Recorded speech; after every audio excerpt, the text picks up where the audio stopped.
Okay, children, listen and see, because today proper is not working, so due to the deficiency of time use this method, but it is good, not is very bad. Okay, तो finally इससे previous चीज़ों में हमने focus किया था 6.2 के regarding, जिसमें हम लोग ने चेक किया था कि फंक्शन इंक्रीज किस कंडीशन में होगा, डिक्रीज किस कंडीशन में होगा. Okay, so question number 1, 2 and 3 done this question, and question number 4 says find the intervals in which the function f given by fx is equal to 2x square minus 3x is strictly increasing and strictly decreasing.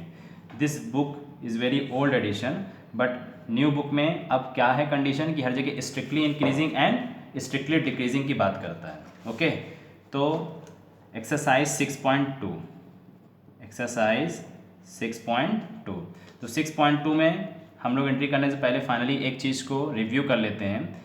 जब हम लोगों ने conditions किया था कि if fx function is given any trigonometric form, exponential form, logarithm form, then after differentiation of the function like f dash x is equal to and fx is greater than f dash x is greater than 0, then function will be strictly increasing, and f dash x is less than 0, then function strictly decreasing. ठीक है, यानी 0 से छोटा होगा, negative direction में जाएगा. तो strictly increasing का मतलब ऑलवेज पॉजिटिव से निकल जाएगा, स्ट्रिक्टली डिक्रीजिंग का मतलब निगेटिव से निकल जाएगा. एंड अनदर कंडीशंस क्या है, like F dash X is greater than or equal to 0, तो इसमें बाउंडेशन क्या हो गई कि 0 की कंडीशन मिल सकती है. जब 0 की कंडीशन मिल सकती है तब उस कंडीशन में स्ट्रिक्टली इंक्रीजिंग ना होकर के ओनली इंक्रीजिंग होगा, ओनली इंक्रीजिंग, बस पॉजिटिवली ही होगा. ठीक, बट उसमें less than or equal to 0, यानी हमें फंक्शन 0 की कंडीशन पे भी मिल सकती है ऐसी कंडीशन में. And same condition F dash X is less than or equal to 0, again function will be decreasing, only decreasing. And f dash x is equal to 0, की सॉलिड कंडीशन मिलती है, then function not be increasing nor decreasing, then constant. तो ये क्या हो जाएगा, हमारा function constant हो जाएगा. क्यों हो जाएगा, क्योंकि value of y dependent to the x. तो जो हमारे पास इंडिपेंडेंट वैल्यूज़ होती हैं उनके अकॉर्डिंग ही हम उसको इंटरवल्स को या उसके फंक्शंस की इंक्रीजिंग और डिक्रीजिंग नेचर को हम लोग फाइंड कर पाएंगे. तो हम लोग डिस्कस करते हैं क्वेश्चन नंबर 4 पे. फाइंड द इंटरवल्स निकालना है. Okay, in which the function f, तो लेट फंक्शन इज गिवन, तो फंक्शन क्या है, F X is equal to 2x square minus 3x. Simply तो हमें करना क्या चाहिए, फर्स्ट ऑफ ऑल जो सिस्टमेटिक वर्क हमारा क्या है, differentiate with respect to x. तो हमने कर दिया differentiate with respect to x, क्योंकि यहाँ इंडिपेंडेंट वेरिएबल क्या है, x है. So F dash x is equal to 2x square minus 3x का डिफ्रेंशिएशन डायरेक्टली हम लोग कर देते हैं. 2 कांस्टेंट x स्क्वायर का हो जाएगा 2x, तो 2 2 ज़ा 4x माइनस 3x में आपका माइनस 3 कांस्टेंट हो जाएगा, x का 1 हो जाएगा. सो 4x माइनस 3 हमारे पास ये आ गया डिफ्रेंशिएशन की वैल्यू. अब इस f डैश x की वैल्यू पे हमको क्या निकालना है, इंटरवल निकालना है. तो इंटरवल निकालने के लिए हमारे पास कंडीशंस क्या होनी चाहिए, एक हमको फिर लिमिटिंग पॉइंट यूज़ करना पड़ेगा. जब भी हमको किसी का इंटरवल फाइंड करना होगा तो हम लोग F dash X is equal to 0 accept करेंगे, जिसको कहेंगे हम लोग फॉर लिमिटिंग पॉइंट.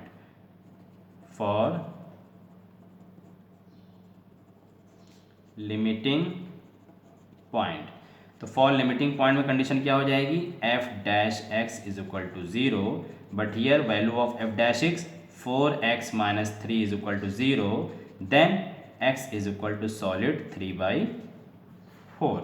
ओके, अब x की जो वैल्यूज हमको मिल रही है 3/4 मिल रही है। अब ये 3/4 कहाँ लाइज कर रहा है, क्योंकि हमको चेक करना है find the intervals increasing and decreasing both, दो कंडीशन यहाँ गिवन है। तो अब 3/4 लाइज कहाँ करेगा, तो हम लोग क्या करेंगे, सबसे पहले नंबर लाइन पे चेक करेंगे, नंबर लाइन। तो ये हमारी नंबर लाइन हो गई।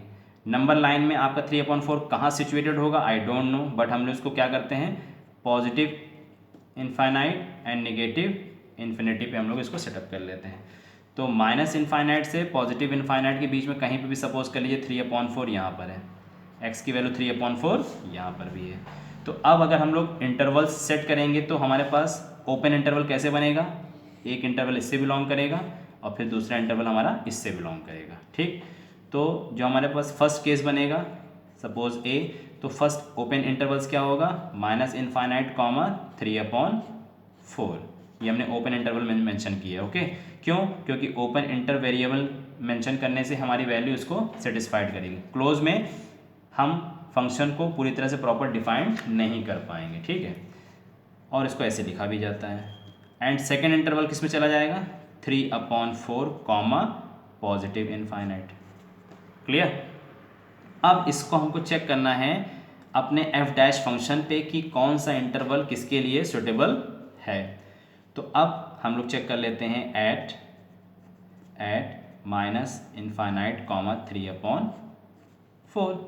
तो माइनस इनफाइनाइट कॉमा 3/4 को ले लिया, तो हम लोग ने अब इसमें क्या करेंगे कि हमारे पास जो एफ डैश एक्स है, एफ डैश एक्स क्या है हमारे पास, 4x माइनस 3 है।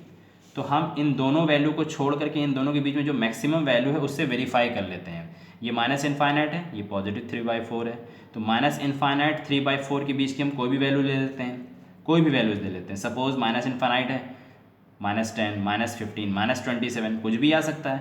तो हमने क्या कर लिया, accept x is equal to suppose -5 कर लिया। तो x इज इक्वल टू -5 इससे वेरीफाई करेंगे हम लोग जैसे, तो f dash -5 is equal to 4 -5 -3, तो 4 5 20, -20 -3 का मतलब हो जाएगा -23। तो -23 हमें क्या मिल गया, निगेटिव मिल गया। यानी इस इंटरवल के बीच की कोई मैक्सिमम वैल्यू हम इससे पास कर रहे हैं, तो हमारा आंसर क्या आ रहा है, निगेटिव आ रहा है। आंसर क्या आ रहा है, निगेटिव आ रहा है। जब निगेटिव आ रहा है तो हमारा फंक्शन क्या होगा, डिक्रीजिंग होगा। तो since f dash x is less then 0, therefore function fx is equal to 2x square minus 3x is also less than 0 is strictly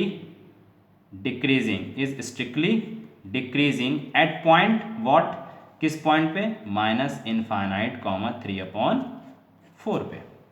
तो फर्स्ट पार्ट में क्या कह रहा था हमको निकालने के लिए, इंक्रीजिंग एंड डिक्रीजिंग। तो माइनस इनफाइनाइट कॉमा 3/4 हमारा डिक्रीजिंग पॉइंट का इंटरवल्स हुआ। इसी तरह बी पार्ट को चेक करेंगे। बी पार्ट हमारे पास क्या है, एट 3/4 कॉमा इनफाइनाइट। इसमें सब कुछ पॉजिटिव ही है। 3/4 से टू इनफाइनाइट, तो इनफाइनाइट पे हम कुछ भी वैल्यू ले सकते हैं, कुछ भी ले सकते हैं। x इज इक्वल टू 10 हमने एक्सेप्ट कर लिया। तो अब हमारे पास फंक्शन क्या था, हमारे पास फंक्शन ये था, f डैश x है, तो हमने 10 से इसको पास कर दिया। 4 × 10 - 3 कर दिया। 4 10 40 - 3 का मतलब 37। तो ये पॉजिटिवली 37 आया। फंक्शन क्या मेरा आया, पॉजिटिव आ गया। जब पॉजिटिव आ गया तो हमारा फंक्शन क्या होना चाहिए, स्ट्रिक्टली इंक्रीजिंग होना चाहिए। तो इसको लिखना कैसे होगा, since f dash x is greater then 0,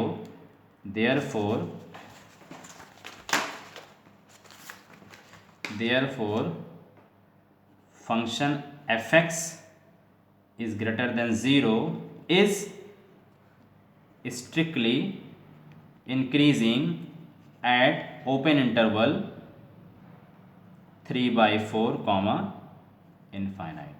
जो ओपन इंटरवल हमको निकालना था, हमने एक इस ओपन इंटरवल पे फंक्शन को स्ट्रिक्टली इंक्रीजिंग दिखाया और इस ओपन इंटरवल में हमने अपने फंक्शन को स्ट्रिक्टली डिक्रीजिंग दिखाया। इसमें 2 पॉइंट फाइंड थे, increasing and decreasing. Okay, similarly question number 5 भी says find the intervals in which the function F given by this is increasing और डिक्रीजिंग। तो सेम हम लोग क्या करेंगे, इसका पहले एफ डैश निकालेंगे। एफ डैश निकालने के बाद इसमें हम लोग एफ डैश जीरो लेंगे अपना लिमिटिंग पॉइंट निकालने के लिए। जब लिमिटिंग पॉइंट से हमको एफ डैश जीरो से वैल्यूज़ निकल जाएंगी, फिर हम लोग उसको नंबर लाइन पे सेटअप करेंगे और चेक करेंगे कि पॉजिटिव है कि निगेटिव है। फाइनली पॉजिटिव निगेटिव से ही डिसाइड हो पाएगा function will B strictly increasing और स्ट्रिक्टली डिक्रीजिंग। ओके चिल्ड्रन, सो इस तरीके से क्वेश्चन नंबर 4, 5, 6 सेम पैटर्न पे बेस्ड है जिस तरह से मैंने लगाया है। आपको एफ डैश फाउंड करना होगा, देन लिमिटिंग पॉइंट्स निकालने होंगे, लिमिटिंग पॉइंट्स के बाद नंबर लाइन पर आना होगा, नंबर लाइन से आपके ओपन इंटरवल बनेंगे, ओपन इंटरवल से इसको पास करना होगा, पास करने के बाद ऑटोमेटिकली फंक्शन आपका पॉजिटिव निगेटिव निगेटिव पॉजिटिव आएगा। आप उस पॉइंट पे उसको बता सकते हैं फंक्शन स्ट्रिक्टली इंक्रीजिंग होगा कि स्ट्रिक्टली डिक्रीजिंग होगा। And question number 7 is very important. Show that y is equal to log 1 plus x minus 2x upon 2 plus x, x is greater than -1। x is greater than -1 का मतलब यहाँ पर ये हुआ कि आप x इज इक्वल टू -1 की value नहीं पुट करेंगे, जो x की वैल्यूज होगी वो -1 से बड़ी होगी। ठीक, तो इस कंडीशन को यूज़ करना पड़ेगा और ऑटोमेटिक यूज़ भी होगा। Is an increasing function of x through out its domain. तो थ्रू आउट इस डोमेन का मतलब है कि यहाँ पर आप खुद अपने से अपना एक इंटरवल बना सकते हैं। कैसे बना सकते हैं, -1 से x की वैल्यू क्या होगी, -1 से बड़ी होनी चाहिए, ग्रेटर होनी चाहिए। तो हमारा जो डोमेन का इंटरवल्स बन जाएगा वो कहाँ से स्टार्ट होगा, -1 से किस कंडीशन तक चला जाएगा, इन्फिनाइट तक, -इन्फिनाइट तक, क्योंकि x की वैल्यू -1 से बड़ी होनी चाहिए। तो जब x की वैल्यू -1 से बड़ी होगी तो हम अपने इंटरवल के अकॉर्डिंग डोमेन कहाँ से कहाँ तक निकाल देंगे, हमारे पास -1 से इन्फाइनाइट तक की कंडीशन बन जाएगी। ठीक, क्योंकि यहाँ पर डोमेन आपके पास दिया हुआ है, domain x is greater than -1, तो -1 से बड़ी होनी चाहिए। तो -1 से बड़ी हमारी वैल्यू क्या होगी, तो देखा जाए तो इस क्वेश्चन पे हमने अपने से ही इंटरवल फाइंड कर दिया। इस इंटरवल से अकॉर्डिंग इसको प्रूव करेंगे। Firstly differentiate with respect to x, then pass the interval. Condition में आपके पास ये श्योर है कि पॉजिटिवली ही आएगा। जब पॉजिटिवली आएगा तो strictly increasing of this questions. Okay children, तो इस तरीके से बाकी के क्वेश्चंस को घर में अटेम्प्ट करिएगा, बट आज सिर्फ मार्कर की प्रॉब्लम की वजह से मैंने इस सिस्टम को अडॉप्ट किया। In the next video every item solve on the white board children. Okay, तब तक के लिए थैंक यू सो मच।